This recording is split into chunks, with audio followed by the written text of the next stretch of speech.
no livro de Gênesis, capítulo de número 4. Por favor, pode ficar o tecladista para mim, por gentileza? Alguém no teclado? Por favor. Gênesis, capítulo 4, versículo de número 25, por gentileza. Se você encontrou, vai sinalizando com glória a Deus aí. Amém, Jesus. Diz assim o texto: E tornou Adão a conhecer a sua mulher, e ela teve um filho, e chamou o seu nome Sete. Porque disse ela: Deus me deu outra semente em lugar de Abel, porquanto Caim o matou. E a Sete mesmo também nasceu um filho, e chamou o seu nome Enos. Então se começou a invocar ao nome do Senhor. Curve sua cabeça mais um instante. Pai, fale aos nossos corações. Ministra no mais profundo e íntimo da nossa alma, meu Deus. Nos visita nessa noite. Como o Senhor tem ministrado através dos louvores, fale ao nosso coração através da Tua palavra. Para a glória do nome de Jesus. Amém. Queridos, nesses últimos dias, parece que as coisas estão viradas do avesso. Nós estamos vivendo dias onde a maldade, a crueldade do coração do homem parece que só tem aumentado. Você vê atrocidades a todo momento. Mal a gente acaba de ver uma, já vem outra e outra e outra. E até que ponto o ser humano chega? Até que ponto nós somos capazes de fazer atos bárbaros contra outras pessoas e aparentemente pensar que é normal? Todos nós ficamos sabendo o que aconteceu lá em Suzano. Essa semana também recebemos pelo WhatsApp, lá na Nova Zelândia, um cara que fez uma live, onde ele saiu matando um monte de gente numa mesquita. Parece que a maldade no coração do ser humano não tem fim. A compaixão parece que não existe mais. Parece que ninguém mais se coloca no lugar do outro. E o pior não são as pessoas fazerem ou realizarem esses atos horrendos.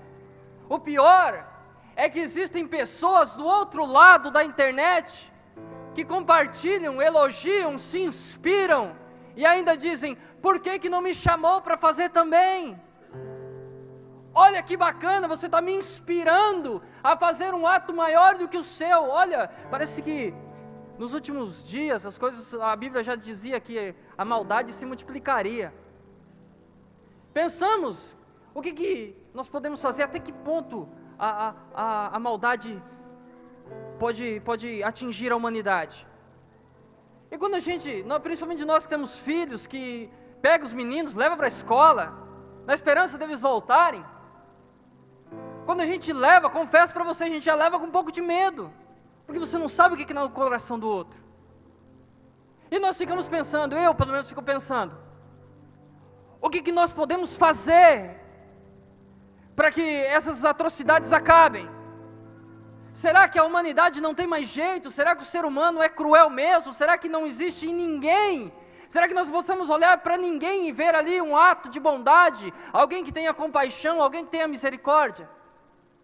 O que nós podemos fazer? E quando essas coisas acontecem, nós começamos a pensar: é a culpa dos jogos, a culpa é da família, a culpa é disso, é daquilo.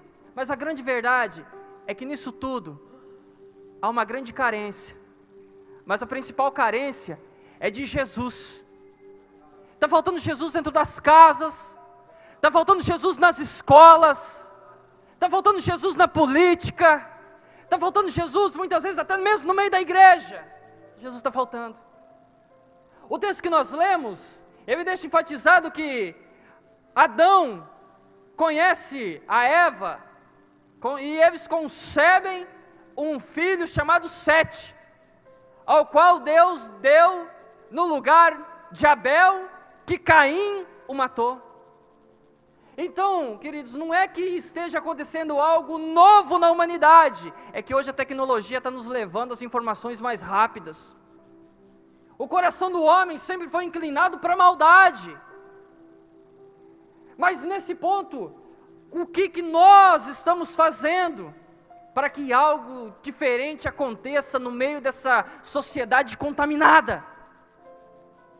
A Bíblia diz que Adão e Eva tiveram um filho chamado Sete, e esse teve um filho que deu o nome de Enos. E o significado do nome Enos é ser humano. Olha que interessante, ser humano.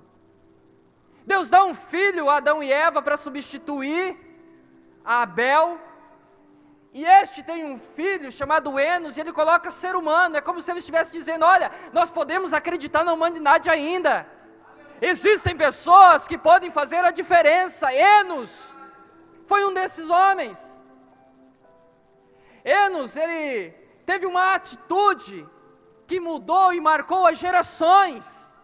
E hoje, eu não sei se você conhecia esse homem ou esse nome, se você já parou para ler sobre ele, mas esse homem foi o responsável, como diz o texto, e a partir daí começou-se a invocar o nome do Senhor. O ato de Enos lá no passado vem reverberando gerações e gerações, e chegou aqui hoje, porque o que nós fizemos hoje até agora, até esse momento, foi invocar o nome do Senhor. Tudo começou com um homem. A transformação da humanidade começa com uma pessoa. Quem? Eu, você. O problema é que nós queremos a mudança a partir do próximo, mas a mudança que nós precisamos vai começar aqui, ó. Fala para a pessoa que está do seu lado: a mudança dessa humanidade vai começar através de você. Enquanto os descendentes de Caim continuavam com suas maldades, com suas atrocidades, Deus levanta Enos para trazer de volta uma geração que havia se perdido e se corrompido até os pés do Senhor. Nessa noite nós precisamos entender, e eu quero meditar com você, refletir com você sobre algumas atitudes que Enos teve, que eu e você precisamos ter também, para que nós possamos marcar a nossa geração, para que nós possamos mudar essa sociedade. Nós precisamos ter algumas atitudes iguais a de Enos, e a primeira atitude que a Bíblia nos mostra que Enos teve, foi superar os traumas de ter uma família toda destruída. Às vezes a gente se apega ao nosso passado de dor, ao nosso passado de dificuldade, as nossas lutas, como o pastor Carlos compartilhou aqui, as lutas que ele teve quando na infância. E às vezes a gente pega essas lutas, essas dificuldades, e nós nos fechamos para o mundo e vivemos uma vida miserável, vivemos uma vida bagunçada, vivemos uma vida de qualquer jeito, culpamos a Deus e o mundo, quando na verdade o que nos falta é a atitude e disposição de fazer alguma coisa diferente, de se levantar e dizer: não, eu não quero mais viver assim. Muitos vivem uma vida derrotada e de fracasso, e ficam culpando o pai, ficam culpando a mãe, ficam culpando o avô, ficam culpando o tio. Ei, nós precisamos assumir a responsabilidade das nossas vidas, tomar a direção dela, e dizer: Senhor, muda a minha história, muda. Às vezes eu atendo algumas pessoas e no meio da conversa ela diz assim: pastor, a minha família é difícil demais, o meu pai é complicado demais, a minha mãe é problemática demais, o senhor não tem ideia. Deixa eu perguntar uma coisa para você, querido: você acha que a sua família é problemática? Você acha que na sua família tem problema? Você acha que só a sua família tem problema? Se coloca no lugar de Enos. Tenta imaginar você no lugar dele. Tenta se colocar por um minuto, por um instante, no lugar desse jovem aqui. Enos nasceu em um lar sem presença nenhuma de Deus. Enos nasceu numa casa aonde Deus havia sido deixado de lado e ninguém mais nem lembrava dele. Enos nasceu num lar aonde invocava-se tudo, menos o Senhor. Não ter a presença de Deus, talvez, na nossa infância, não significa que nós não possamos atrair ela hoje. Não ter aprendido desde pequeno, e eu sempre às vezes falo isso para os meus filhos, vocês têm um privilégio muito grande, de fazer as coisas certas, porque hoje vocês cresceram no Evangelho, vocês cresceram conhecendo quem é Jesus. Eu fui conhecer Jesus com 21 anos. Nós precisamos atrair a presença de Jesus de volta para as nossas vidas. Você acha que a sua família é complicada porque não teve presença de Deus? Imagina Enos sendo neto de Adão e Eva, chegando em Adão e Eva falando assim: vovô, por que existe maldade no mundo? Vovô, por que existe morte? Vovô, por que o tio matou o outro tio? Você já imaginou a cabeça de uma criança crescer sabendo que o primeiro assassino da face da terra era o tio? Você já pensou, não sei se tinha colégio naquela época, você já pensou Enos indo para a escola? Você acha que ele sofreria bullying, sim ou não? Você acha que ele apontaria o dedo para ele, sim ou não? Você acha que as pessoas iriam acusar ele pelos pecados dos avós, sim ou não? Enos, ele cresce ali, e eu imagino ele conversando com seu avô, perguntando as coisas lá do Éden, lá do paraíso, tentando saber de alguma coisa, tentando arrancar alguma informação de Adão.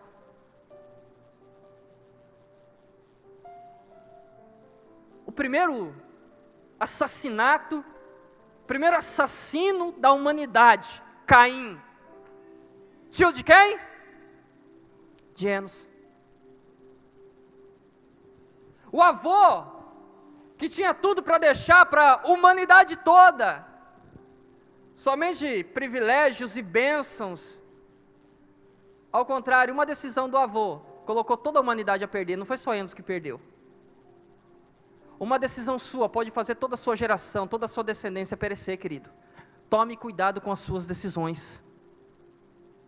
Tome cuidado com aquilo que você faz. Tome cuidado com as suas falas. Tome cuidado com quem você anda.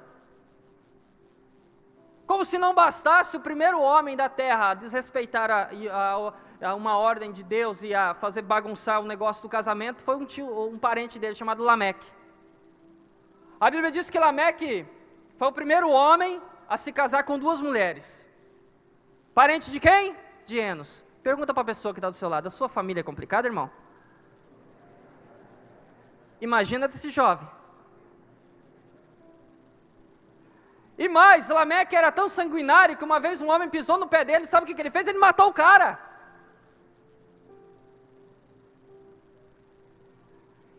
Vir de uma família problemática não significa que você precisa viver uma vida como eles viveram. Você pode fazer diferente. Deus, todas as manhãs, nos dá uma nova oportunidade de fazer diferente. O que deu errado ontem, refaz hoje. Porque na verdade os dias são só uma repetição. Você levanta, vive ele, dorme e acorda no outro dia. Então todas as manhãs Deus está te dando oportunidades de você realizar coisas novas. O que você tem realizado? Final do ano, nós viemos aqui no culto da virada, nós oramos: esse ano vai ser diferente. Esse ano eu vou fazer, Querido, já passou 2 meses e meio de 2019. O que você realizou? O que as suas decisões fizeram você conquistar? A escolha de vencer ou fracassar não está ligado apenas ao histórico da sua família. É claro que vai machucar, é claro que vai doer, é claro que vai magoar, é claro que vai criar traumas.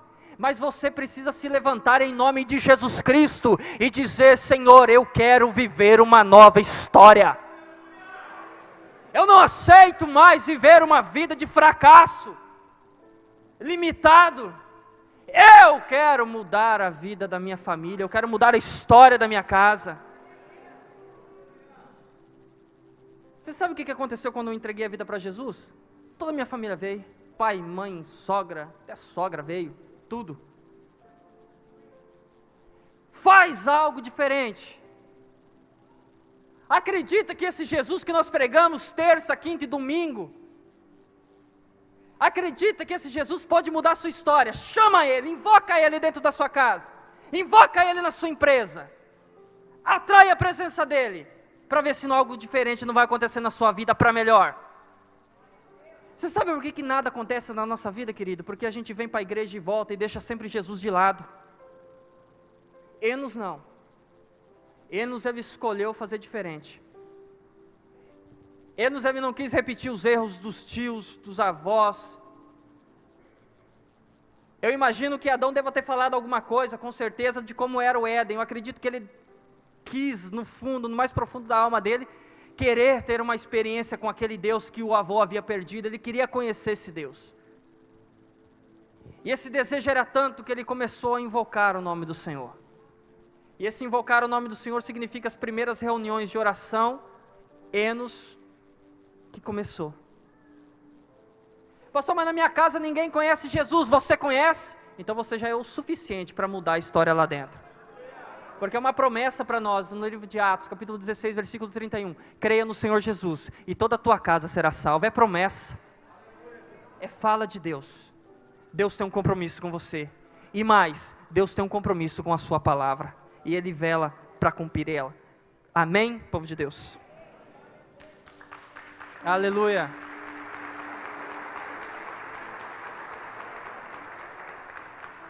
Pergunta de novo para a pessoa que está do seu lado: a sua família é complicada, irmão?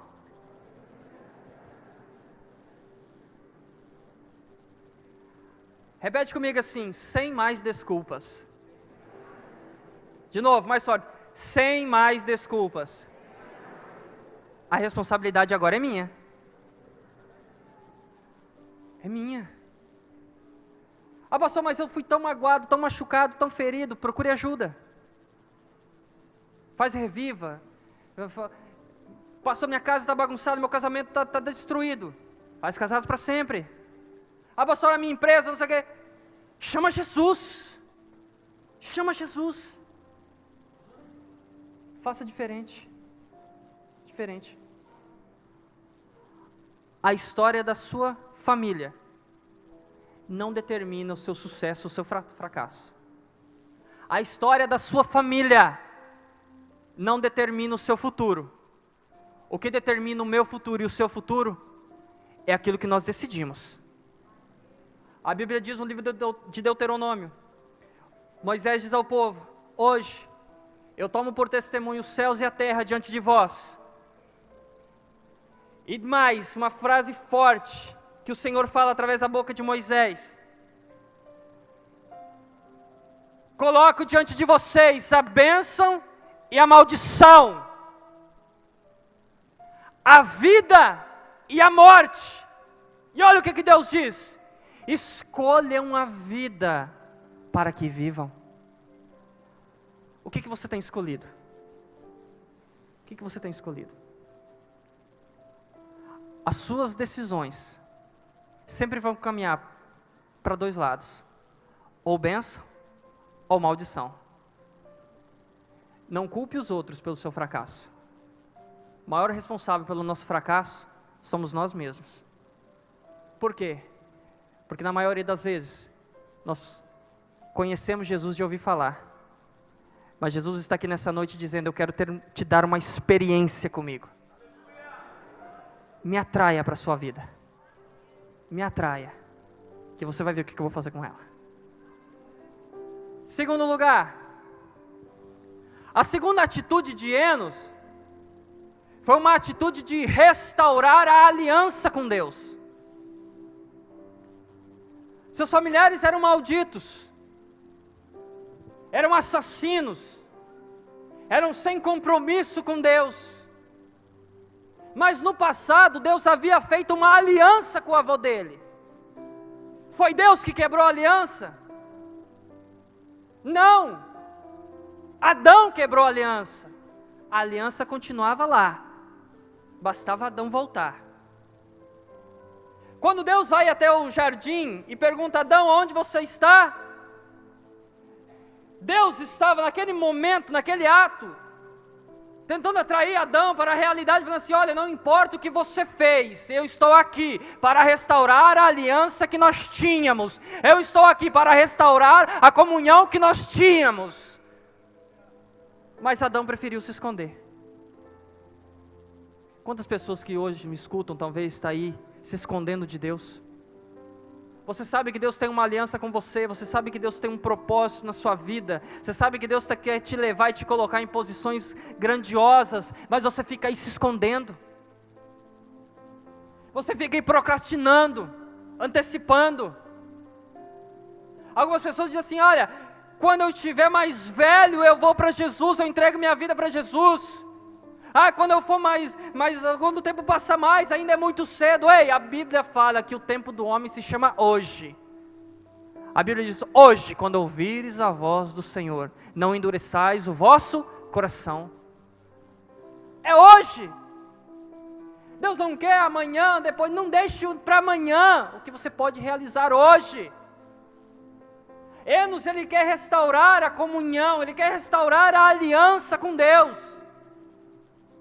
Enos, ele se cansa de viver uma vida fracassada, e ele vai atrás daquele que poderia restaurar e devolver as bênçãos que haviam se perdido. Se tem uma coisa que Deus tem prazer em fazer, é resgatar aquele que está perdido. Se tem uma coisa que Deus ama fazer, e Jesus veio para isso, é para ir atrás da ovelha que se perdeu e trazer de volta para o aprisco. Jesus está neste lugar, amém, povo de Deus? E nessa noite Ele quer renovar a aliança que Ele tem com você, aliança de paz e não de mal, aliança de bênção e não de maldição. Mas não é amanhã ou depois, é hoje. É hoje. Tem uma canção que diz que Deus é um Deus de aliança, e é mesmo. A primeira aliança que Deus fez foi com Adão. Adão quebrou. Deus não destrói mais a humanidade por causa de uma aliança que Ele fez com um homem chamado Noé. Por que Deus destruiu Sodoma e Gomorra? Por causa da perversão. Por que Deus decidiu destruir toda a raça humana? Por causa da maldade e da perversão. Mudou muita coisa de lá para cá? Não, a maldade é a mesma. Por que Deus não nos destrói? Porque Deus fez uma aliança com Noé, que depois daquele dilúvio, nunca mais Ele destruiria a terra. E o símbolo da aliança é o arco-íris.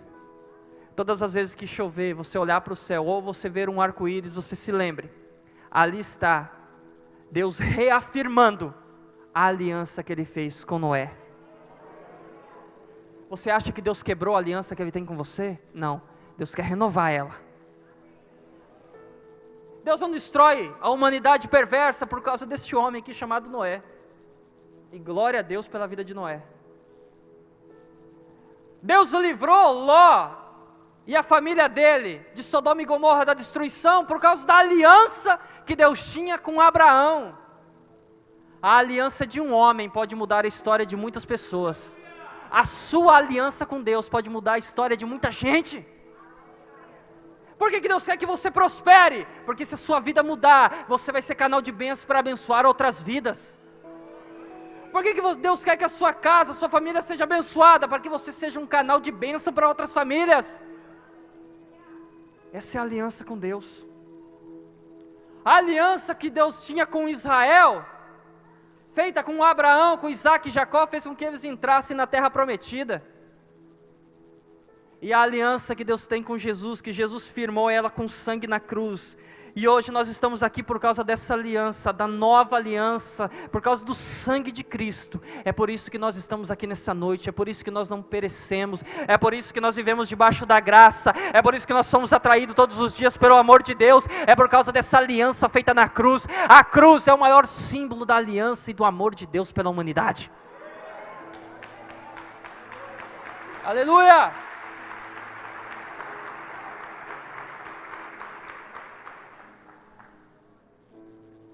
Hoje Deus quer renovar essa aliança com você, amém, amado? Mas agora Deus querer é uma coisa. Você está disposto a renovar essa aliança? Diga para a pessoa que está do seu lado, Deus tem uma aliança com você. E essa aliança não está quebrada, mas ela está fortalecida pelo sangue de Jesus Cristo. Aplauda e glorifica o nome do Senhor Jesus. Aleluia. Em terceiro e último lugar, a primeira atitude de Enos foi superar os traumas e os fracassos da sua família. A segunda atitude foi de restaurar a aliança perdida. A terceira atitude dele foi de querer deixar um legado para as próximas gerações. Eu não sei se ele tinha isso exatamente em mente, mas a atitude dele reverberou nisso. A atitude inovadora de Enos marcou gerações e tem ultrapassado séculos, e nós estamos aqui por causa dessa atitude.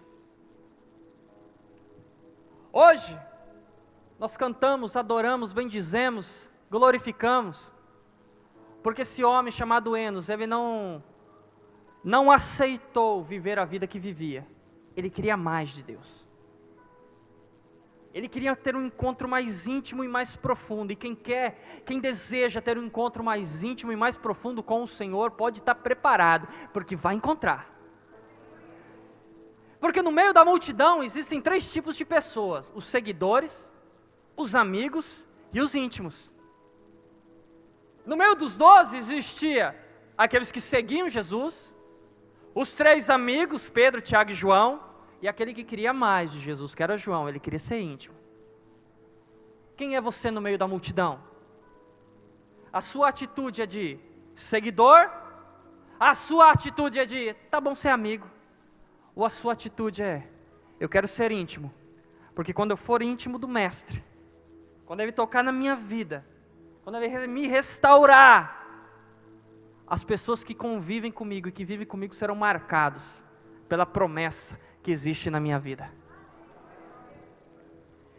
Ezequiel capítulo 20, versículo 30 diz assim: busquei um homem que estivesse tapando o muro, e que estivesse na brecha perante mim, por essa terra, para que eu não a destruísse. Mas olha o que Deus diz: mas eu não encontrei ninguém. Nessa noite aqui na Batista Getsemane, Deus vai olhar, procurando alguém para se colocar na brecha, e Ele vai encontrar homens e mulheres dispostos a se posicionar, na direção do que Deus mandar, se posicionar diante da palavra, se posicionar diante da presença dEle, e vai mudar as gerações dessa cidade para a glória do nome de Jesus.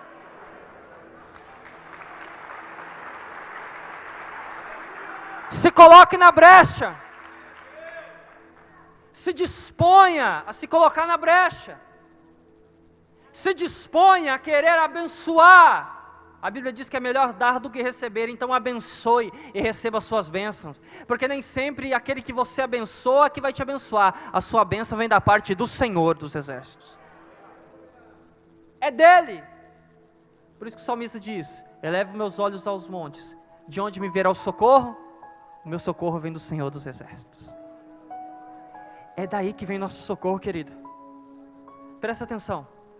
Homens vão falhar, mulheres vão fracassar, pessoas que você confia do seu lado, que você ama, vão te maltratar, vão te abandonar, vão te trair. Mas Jesus nunca vai te desamparar.